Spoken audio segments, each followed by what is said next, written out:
Your environmental influences stimulate your thought habits, while your thought habits become solidified and made permanent by hypnotic reading.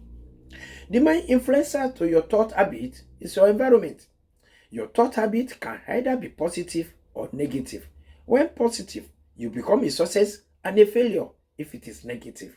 There is no in between of these two.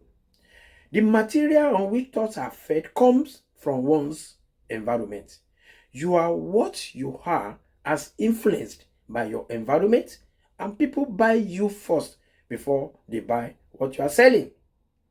It is therefore expedient to operate within a positively oriented environment for the attainment of a successful life, the attainment of your destiny.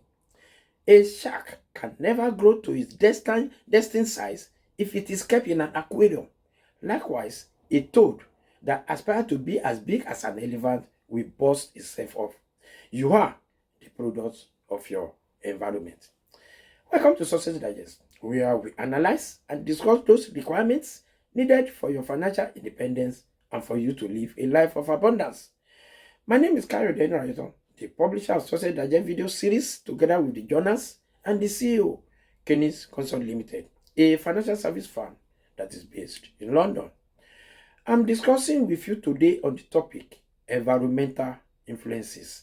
Environmental influences. Environment consists of all the mental, spiritual, and the physical forces which affects and influence human beings. Influence is effect on one person or a thing on another. Your environment starts with your heredity, both physical and social. And this is the traits, the habit, and physical appearance of you that has revolved from your past generations. The most important part of your build-up comes to you through the law of social heredity, which is the method by which one generation imposes upon the minds of the generation under its immediate control the supervision, the belief, the legend, the superstition, and the ideas which it in turn inherited from the generation preceding. Our knowledge, such as schooling, including religion and all other natures, reading, words of mouth conversation, storytelling, etc., come to us from our environment. This starts with our parents from day one that you are born. This is followed by your peers, starting from those in the vicinity that you are born and those at your early schoolings. Then the teachers at your schools, followed by your professional associates when you start your work. Your spouse caps it all. The most important part of one's environment is that created by his association with others. All people absorb and take over, either consciously or unconsciously, the thought habits of those with whom they associate closely. Nature forces every human being to form thought habits which harmonize with the dominating influences of his environment, particularly that part of his environment created by his association with other minds. One's intimate associates should be chosen with as much care as one chooses the food with which he feeds his body, with the object always of associating with people whose dominating thoughts are positive, friendly, and harmonious. The strongest influence usually comes from one's partner in marriage and in the home, and one's association in his occupation. After that comes the close friends and acquaintances. Casual acquaintances and strangers have but little influence on one. Power comes through repose. It is in the silence that we can be still, and when we are still, we can think, and thought is the secret of all attainments. We should be very careful of all forces which inspire our thoughts. Those are the forces which constitute environment and determine the nature of one's earthly destiny. Thought is a mode of motion, mode of motion, and is carried by the law of vibration, the same as light and electricity. It is given vitality by the emotion through the law of love. It takes form and expression by the law of growth. It is a product of the spiritual high. Hence, it is divine, it is spiritual, and creative in nature. Thought normally precedes and determines action. Every thought sets brain cells in action. At first, the substance upon which the thought is directed fails to respond. But if the thought is sufficiently refined and concentrated, the substance finally yields and expresses perfectly. This influence of the mind can be exerted upon any part of the body, causing the elimination of any undesirable effects. You may freely choose what you think, but the result of your thought is governed by an immutable law, and that is that you reap what you sow. Any line of thought persisted upon cannot fail to produce its result in the character, in the earth, and circumstances of the individual engaging in that thought. Method whereby we can substitute thought habit of constructive thinking for those which we find to be destructive thinking are therefore of primary importance to us. We must learn how to substitute constructive thought for destructive thought. Try to eliminate it completely. The most effective of all environment is that which may be created by a friendly alliance of a group of people who will obligate themselves to assist one another in achieving the object of some definite purpose. This sort of alliance is known as mastermind. Though through its operation, one may associate himself with carefully chosen individuals, each of whom brings to the alliance some knowledge, some experience, education, plans, or idea suitable to his needs in carrying out the object of his purpose in life. Most leaders in all walks of life avail themselves of this sort of made-to-order environmental influences. Outstanding achievement is impossible without the friendly cooperation of others. In other words, successful people must control their environment, thereby insulating themselves against the influence of a negative environment. Riches comes when wealth is exchanged for monetary remuneration. I'm talking of wealth of knowledge and or of experience. You have wealth of experience, not riches of experience. It is the application and exchange of wealth that becomes power. Therefore, wealth is a product of labor. The skill, the talent, the knowledge that you have will be lost if you fail to use them, when you fail to exchange them, and when you fail to apply them. Capital is an effect, not a cause. It is a servant, not a master. It is a means and not an end. The common acceptable definition of wealth is that it consists of all useful and agreeable things which possess exchange value. If it is this exchange value which is the predominant characteristics of wealth, we therefore discover that it is not the utility of the wealth that brings the ultimate happiness to its possessor, but the true happiness comes in its exchange. Wealth should then never be desired as an end, but as a means of accomplishing an end. Success is contingent upon a higher value than the mere accumulation of riches, and he who aspires to such success must formulate the purpose for his knowledge acquisition. With such an idea in mind, the ways and means can and will be provided, but the mistake must not be made of substituting the means for the end. Your economic security does not lie in your job.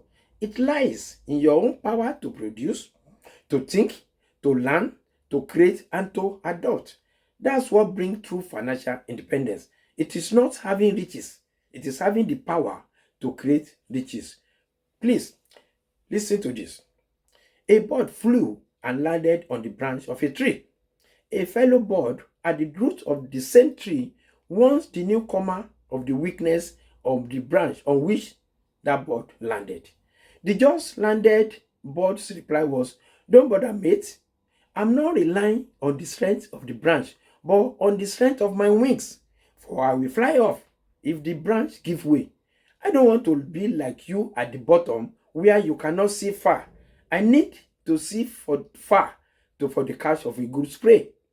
This is the reflection of mankind's thought habit, preferring to loiter in comfort zone, which hardly produces the desired result, and forgetting that failure to venture is failure to gain.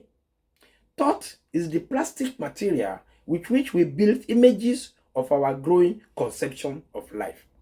Its usage determines its existence.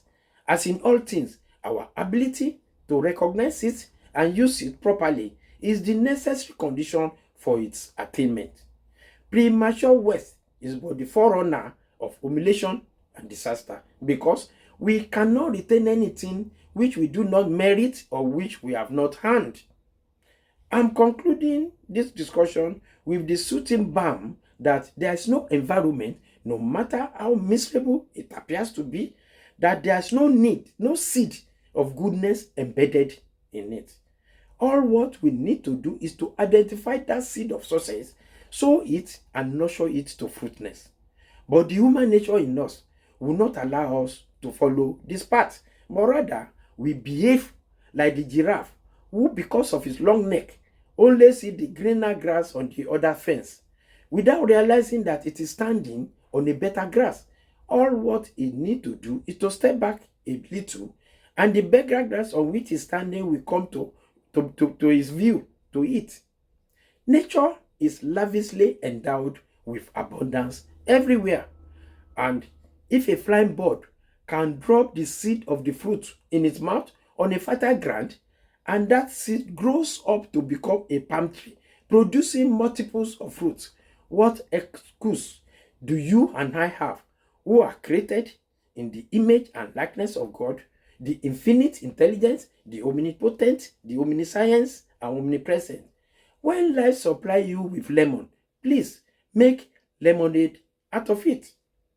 Kayode Enrighten is not just discussing theories here with you, but I'm sharing with you practical life experiences that I have passed through and which can be witnessed by those that knows me, those that are my environments.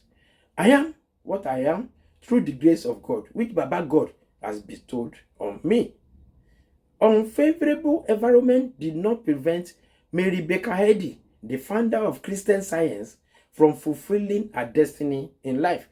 In fact, it spurred her case into one of the most outstanding stories in the annals of America. Prior to her establishing her church, Christian Science, she knew little in life except sickness, sorrow, and tragedy. Her first husband had died shortly after their marriage. Her second husband had deserted her and eloped with a married woman. He later died in a poorhouse. She has only one son, one child, and she was forced, because of poverty, illness, and jealousy, to give him up when he was 4 years old. She lost all track of him and never saw him again for 31 years. Because of her ill health, Mrs. Eddy had been interested for years in what she called the science of mind healing. But the dramatic turning point on her life occurred in Lynn, Massachusetts. Walking downtown one cold day, she slipped and fell on the icy pavement and was knocked unconscious. Her spine was so injured that she was convulsed with spasms. Even the doctor expected her to die, and if by some miracle she lived, he declared that she would never walk again. Lying on what was supposed to be her deathbed, Mary Baker Eddy opened her scripture and was led by the divine guardians to read where the man sick of the palsy lying on the bed was asked to arise, take up thy bed, and go into thy house.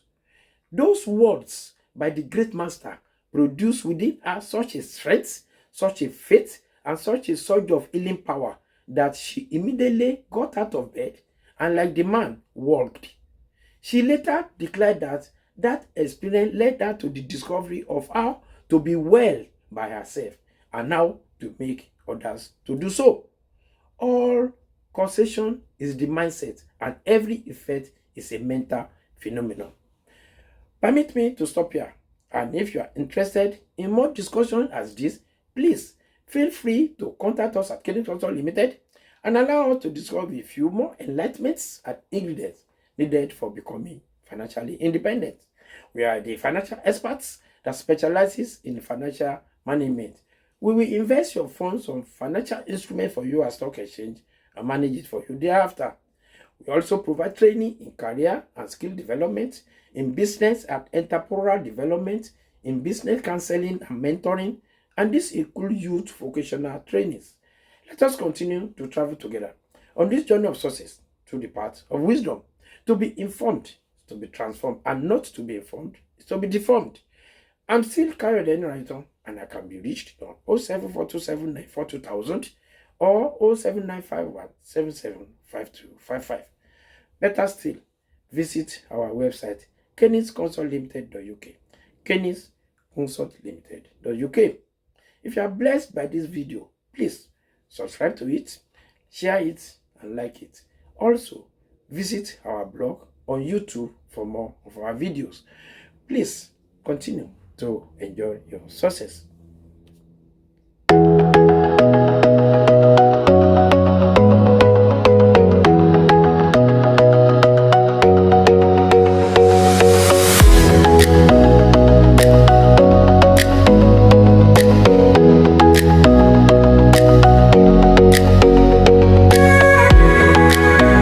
Welcome to Success Digest, where you obtain ingredients for your financial abundance and financial wellness and be fully financially independent. Let us travel together on this our journey of success through the path of wisdom. To be informed is to be transformed, not to be informed is to be deformed. Success Digest leads you to financial independence.